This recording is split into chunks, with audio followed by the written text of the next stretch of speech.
ব্যক্তি জুমার দিন, কোন দিন? আবার বলেন কোন দিন?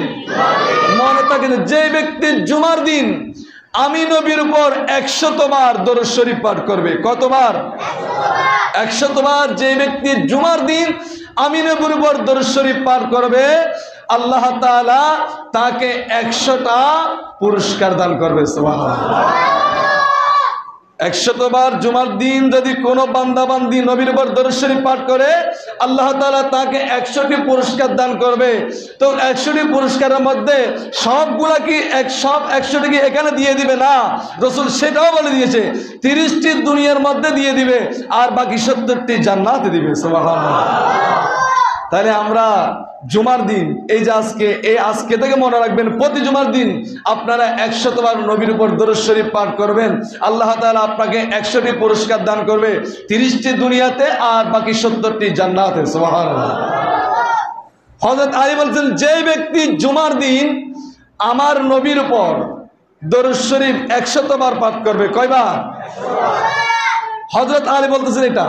হযরত আলী বলতেছেন, যে ব্যক্তি জুমার দিন আমার নবীর উপর 100 বার দরুদ শরীফ পাঠ করবে, কিয়ামতের মাঠে তাদের চেহারা থেকে আল্লাহর নিজের নূর বের হবে। সুবহানাল্লাহ। আল্লাহর নূর বের হবে। আল্লাহর নূর, মানুষের নূর নয়, আল্লাহর নিজের নূর তাদের চেহারা থেকে বের হবে। তো অন্যান্যরা আশেপাশে যারা থাকবে কিয়ামতের মাঠে, তারা জিজ্ঞেস করবে, কি রে, এদের চেহারা থেকে নূর কেন বের হচ্ছে? আমাদের চেহারা থেকে তো নূর বের হচ্ছে না, এদের কেন বের হচ্ছে? তখন অন্যরা বলবে, এরা জুমার দিন, পৃথিবীতে জুমার দিন নবীর উপর 100 বার দরুদ শরীফ পাঠ করেছিল, সেই জন্য তাদের চেহারা দিয়ে নূর বের হচ্ছে। সুবহানাল্লাহ। আরেকটি হাদিস শরীফে এসেছে, হযরতে জাকারিয়া রাহমাতুল্লাহ আলাইহি বলেছেন, তিনি বলেছেন, জুমার দিন আসরের নামাজ পড়ে, জুমার দিন আসরের নামাজ পড়ে যেই ব্যক্তি আসর নামাজ শেষ করে উঠবে না, ওখানে বসে থাকবে, আসর নামাজ শেষ করে ওই জায়গায় বসে 100 বার দরুদ শরীফ পাঠ করবে জুমার দিন, আসর নামাজ পড়ে শেষ করে উঠবে না, ওখানে বসে, আল্লাহ তাআলা তাকে বিগত 1 বছরের ছোটখাটো গুনাহ মাফ করে দিবে। সুবহানাল্লাহ। শুধু তাই নয়, আগামী 1 বছরের ছোটখাটো সওয়াব তার আমলনামায় লিখে দিবে। সুবহানাল্লাহ। বিগত 1 বছরের ছোটখাটো গুনাহ মাফ করে দিবে, আর আগামী 1 বছরের ছোটখাটো কি সওয়াব তার আমলনামায় লিখে দিবে। তাহলে জুমার দিন 100 বার দরুদ শরীফ পাঠ করলে আল্লাহ তাআলা তাকে 100টি পুরস্কার দিবে, 30টি দুনিয়াতে, বাকি 70টি কোথায়? আখিরাতে।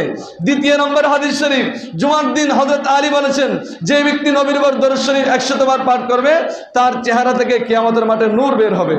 তৃতীয় নম্বর হচ্ছে হযরত জাকারিয়া রাহমাতুল্লাহ বলেছেন, যে ব্যক্তি জুমার দিন আসর নামাজের পরে 100 বার দরুদ শরীফ পাঠ করবে, বিগত 1 বছরের ছোটখাটো গুনাহ মাফ করে দিবে, আগত 1 বছরের ছোটখাটো আমলনামা সওয়াব আল্লাহ তার আমলনামায় লিখে দিবে। বলুন সুবহানাল্লাহ।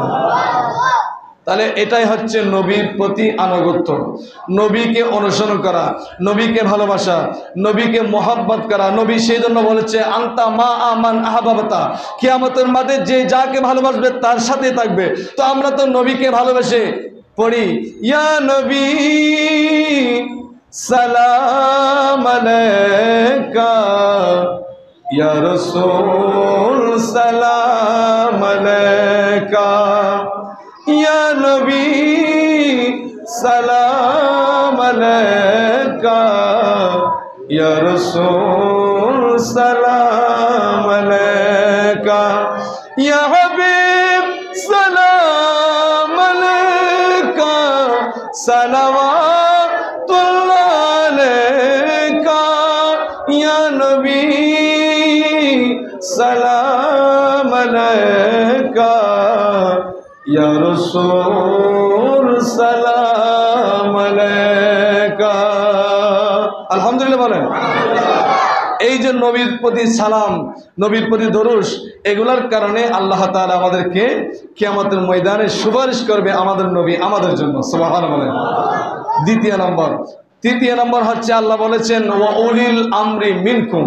ওয়া উলিল আম্মানা মানে কারা? তাদেরকে বোঝানো হয়েছে যারা আল্লাহর ওলি, যারা হযরতে গাজী ওমর শাহ, হযরতে সুফি আমানুল্লাহ শাহ, হযরতে কোরআন আলী শাহ, শাহিন শাহ আদালত, এদেরকে বোঝানো হয়েছে ওয়া উলিল আমরি মিনকুম, যারা আল্লাহর নেককার বান্দা, যারা আল্লাহর নেককার বান্দা বান্দি হয়ে যাবে, রাবিয়া বসরি হয়ে যাবে, তাদেরকে তোমরা অনুসরণ করো, তাদের পথ অনুসরণ করো, তাহলে তোমাদের বেড়া পার হয়ে যাবে, তোমরা জান্নাত তোমাদের জন্য অবধারিত হয়ে যাবে। সুবহানাল্লাহ।